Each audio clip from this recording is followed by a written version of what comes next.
어머님, 우리 아이에게 시험 잘 보라고 장난감을 약속하지 마세요. 심리학, 보상의 역설. 세상의 모든 엄마는 우리 아이는 똑똑한데 공부를 안 해서 성적이 안 좋아 라고 생각하며 어떻게 하면 공부를 하게 할까 하고 고민합니다. 여러가지 방법 중 가장 쉽게 생각하는 방법은 그래, 성적표를 잘 받아오면 그 결과에 보상을 하자 라고 생각하며 아이에게 이렇게 말합니다. 이번 시험에서 90점 맞으면 너가 좋아하는 장난감 사줄게. 열심히 해서 꼭 90점 맞아 라고요. 엄마의 공부에 대한 보상 방안은 옳은 행동일까요? 옳지 않은 행동일까요? 정답을 말씀드리기 전에 노신사와 불량배 이야기를 하나 소개해 드릴게요. 한 노신사가 늘 앉던 공원 벤치에서 비둘기들에게 모이를 주며 평화로운 날들을 보내고 있었습니다. 그런데 어느 날 어디선가 험상궂은 한 무리의 불량 소년들이 나타나서 노신사를 잔인하게 놀렸습니다. 노신사는 묵묵히 견뎠으나 다음 날도 또 그 다음 날도 계속되었습니다. 노신사는 더 이상 견딜 수 없다고 판단해서 그 녀석들의 만행에 종지부를 찍을 묘수를 찾아냈습니다. 다음날 녀석들이 또 나타나 괴롭히기 시작했습니다. 어라? 그런데 이 노신사는 자신을 괴롭히는 불량배들에게 1만원씩 주었습니다. 화들짝 놀란 소년들은 이 노인이 드디어 치매가 왔나보다 생각하며 아싸! 외치며 돈을 받고는 신나게 놀려댔습니다. 노신사는 다음 날도 또 그 다음 날도 하루도 빼놓지 않고 이해할 수 없는 1만원을 베풀었습니다. 경찰을 불러야 할 상황에서 오히려 돈을 주다니 정말 미친 거 아닌가요? 그러던 어느 날 노신사가 아무런 설명도 없이 더 이상 돈을 주지 않았습니다.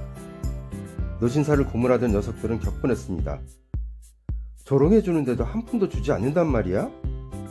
이 늙은이에게 더 이상 귀찮게 시간을 허비할 필요가 있겠어? 라고 생각하며 소년들은 거들먹거리며 노인의 곁을 영영 떠나버렸습니다. 홀로 회심의 미소를 지으면서 노신사는 비둘기에게 모이를 주는 평화로운 일상으로 돌아갔습니다. 해피엔딩이어서 다행이네요. 그런데 이 노신사의 희한한 발상은 보상과 징벌의 작용에 관한 우리의 기대와는 모순됩니다. 이 녀석들에게 징벌을 내렸어야 했는데 말입니다. 심리학자 래퍼와 그린, 니스벳은 보상이 제공되면 이 보상이 인간의 행동에 어떤 영향을 줄지에 대해 재밌는 실험을 진행하였습니다. 실험은 유치원에서 진행되었습니다. 놀이 시간에 그림 그리는 놀이 활동을 준비하였습니다. 그리고 그림 그리기 놀이에 흥미를 가지고 자발적으로 온 아이들을 대상으로 진행하였습니다. 실험 대상의 아이들을 강제로 지정한 것이 아니라 자발적 관심을 가진 유아들을 대상으로 했다는 것을 기억해 주세요. 아이들을 A, B 두 그룹으로 나누어 실험을 진행하였습니다. 아이들에게 일주일 뒤에 그림 그리기 대회가 열릴 것을 미리 알려주었습니다. 그리고는 A그룹에는 대회에서 그림의 성취도에 따라 선물을 줄 거라고 미리 말해주었습니다. 그러나 B그룹은 대회가 열린다는 것 외에는 선물에 대한 이야기는 전혀 없었고 실제로 선물도 주어지지 않았습니다. 대회가 열렸고 유아들은 각자의 실력을 발휘하여 열심히 그림을 그렸습니다. A그룹에는 미리 이야기한 대로 모두에게 선물을 지급했고 B그룹은 칭찬만 하고 대회를 종료하였습니다. 그런데 대회가 끝난 후 A, B 두 그룹 간에는 엄청난 변화와 차이가 발생했습니다. 그림 그리기 대회가 끝나자 A그룹의 대다수 유아들은 더 이상 그림 그리기를 하지 않았습니다. 그리고 더 놀라운 것은 A그룹의 그림 수준이 B그룹보다 낮아졌습니다. B그룹의 유아들은 그림 그리기에 대한 관심도가 대회 전후 변화가 없었으나 A그룹의 아이들은 그 관심도가 현저히 떨어진 것입니다. 엄마가 시험 성적에 따라 보상을 하는 것이 옳은지에 대한 결론을 내어볼까요? 어떤 행동을 하는 데에는 그 행동을 유발하는 동기가 있습니다. 자전거를 타는 행동은 건강해지기 위한 동기가 있습니다.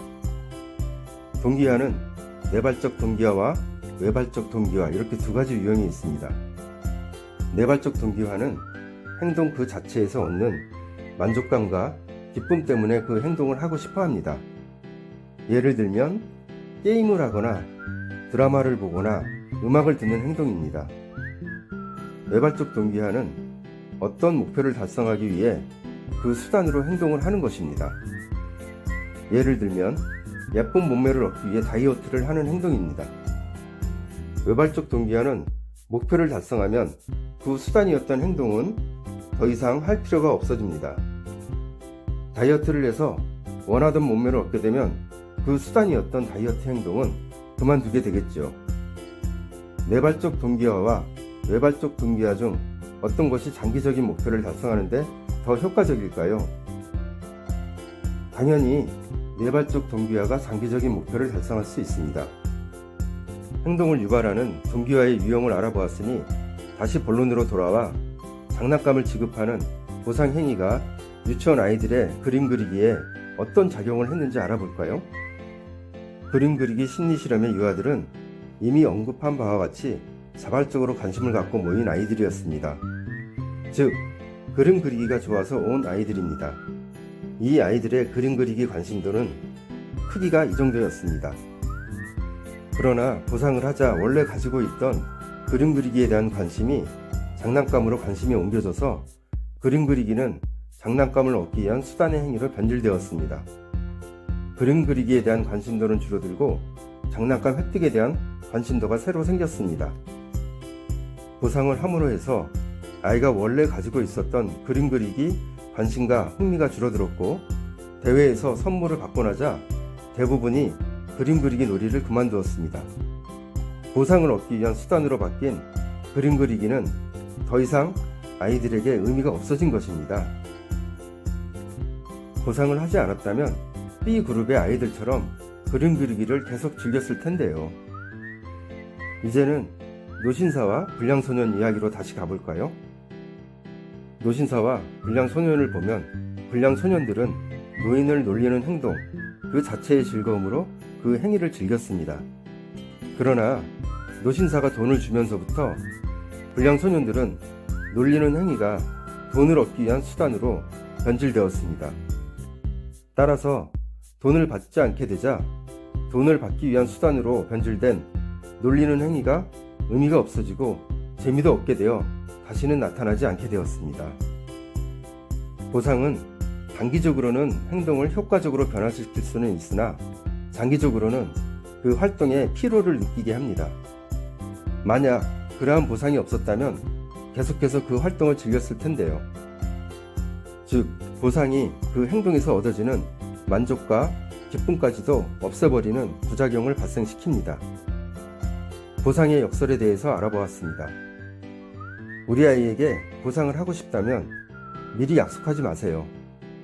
그리고 그 결과가 얻어졌을 때 깜짝 쇼로 보상을 지급하세요. 그것이 해결책입니다. 이 내용을 주변의 엄마들에게 공유해 주세요. 보상에는 역설이 있음을 알려주세요. 시청해 주셔서 진심으로 감사드립니다.